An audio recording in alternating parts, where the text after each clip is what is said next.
Good morning student.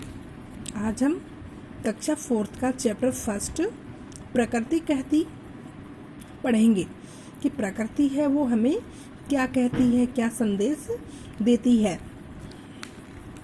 तो प्रकृति है ये हमें प्रत्येक व्यक्ति और वस्तु की अपनी अपनी विशेषता होती है। इस कविता में बताया गया है।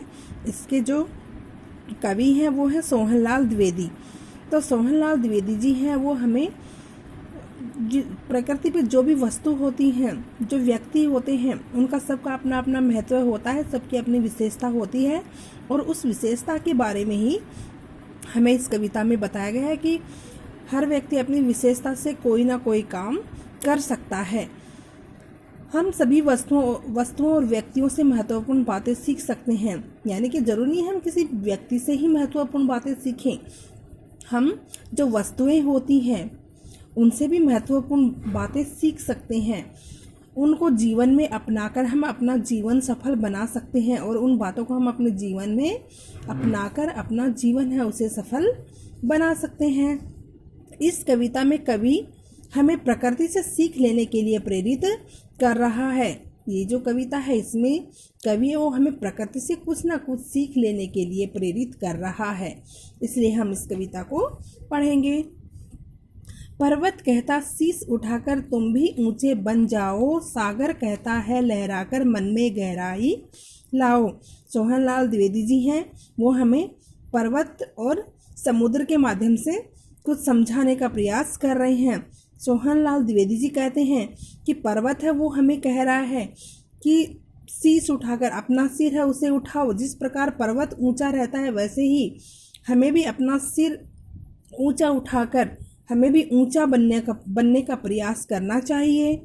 और सागर है, सागर कहता लहराकर मन में गहराई लाओ। और सागर है वो कहता है लहराकर, सागर जिस प्रकार अपनी मस्ती में लहराता रहता है और उसकी गहराई बहुत ज़्यादा होती है, हमें भी अपने मन को वैसे ही लहराकर हमारे मन में हमें गहराई लानी चाहिए ताकि हम कोई भी काम होता है उसको आसानी से कर सके।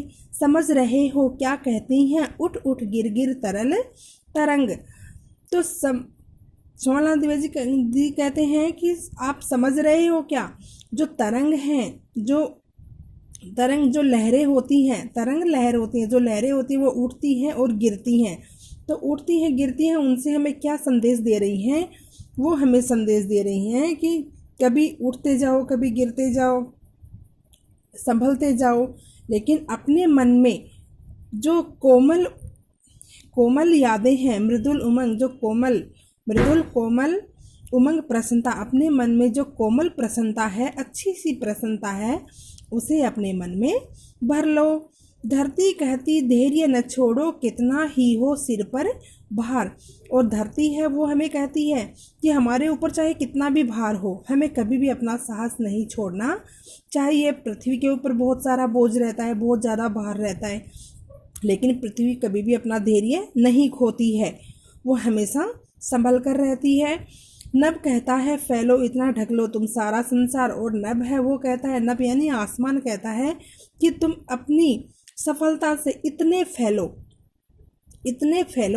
कि तुम सारे संसार को ढक लो, एक समानता में ढक लो। नभ है वो पूरे संसार में एक समान रहता है, उसका अंत कहीं नहीं होता है, पूरी दुनिया को समान दृष्टि से देखता है। तो वैसे ही क्या है, हमें भी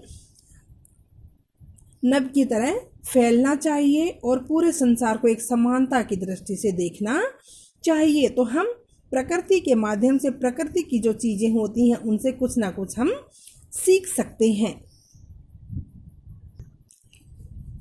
अब हमें अपनी नोटबुक में शब्दार्थ करने हैं।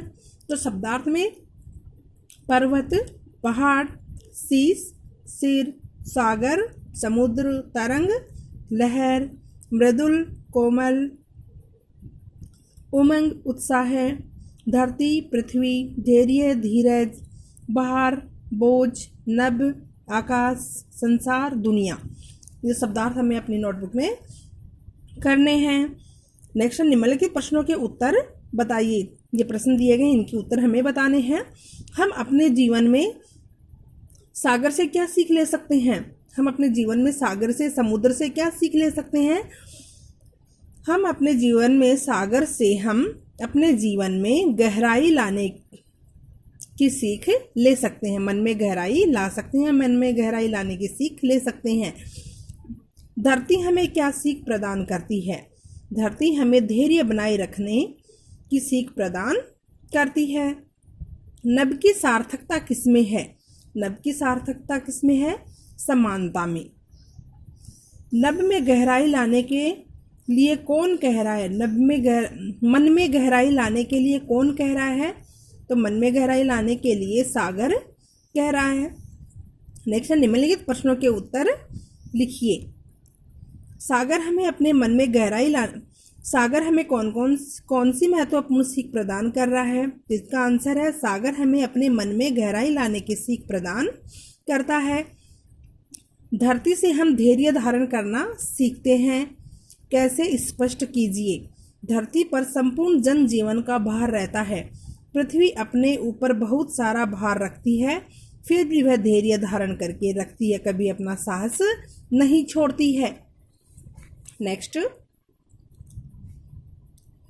तरल तरंग क्या कहती है? तरल तरंग अपने मन में कोमल प्रसन्नता भरने के लिए कहती है। नभ हमें क्या सिखाता है? नभ हमें पूरे संसार में समानता बनाए रखना सिखाता है। कविता की पंक्तियाँ पूरी कीजिए। हम ये कविता की पंक्तियाँ हम अपनी बुक से भी पूरी कर सकते हैं।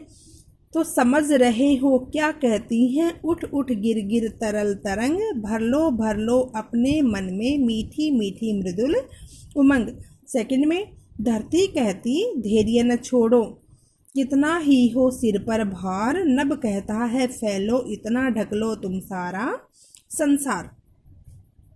नेक्स्ट है थर्ड नंबर, निम्नलिखित पंक्तियों का आशय स्पष्ट कीजिए। पर्वत कहता शीश उठाकर तुम भी ऊंचे बन जाओ, सागर कहता लहराकर मन में गहराई लाओ। इन पंक्तियों का क्या आशय है? इन पंक्तियों के माध्यम से कवि हमें समझा रहे हैं कि हमें पर्वत की तरह अपना सिर उठाकर ऊंचा बनना चाहिए, सागर की तरह लहराकर हमें अपने मन में गहराई लानी चाहिए, अर्थात अपने मन को मजबूत बनाना चाहिए। सही उत्तर पर सही का निशान लगाइए। जीवन में ऊंचा उठने की सीख कौन दे रहा है? कौन दे रहा है? पर्वत। मन में मृदुल उमंग भरने की सीख कौन दे रहा है? धरती, झरना, तरंग, पर्वत। कौन दे रहा है? तरंग। नेक्स्ट, धैर्य धारण करना हम किससे सीख सकते हैं? धरती से।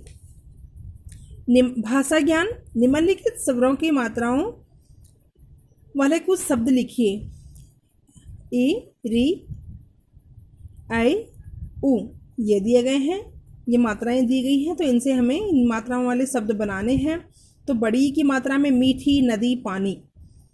री की मात्रा में पृथ्वी, वृक्ष, श्रृंगार। आई की मात्रा में जैसा, मैदान, सदैव। ऊ की मात्रा में मृदुल, तुम, समुद्र। निम्नलिखित शब्दों के सही पर्यायवाची शब्द पर सही का निशान लगाइए। पर्वत का सही पर्यायवाची कौन सा है? पहाड़, विशाल, भारी। सही कौन सा है? पहाड़। सागर का नदी, पानी, समुद्र, समुद्र होगा। मन का बुद्धि, हृदय, प्रज्ञा, तो हृदय। धरती का पृथ्वी, माता, मैदान, तो इसका होगा पृथ्वी।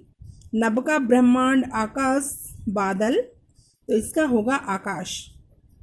यह आपका वर्क है, आपको अपनी नोटबुक में करना है। धन्यवाद।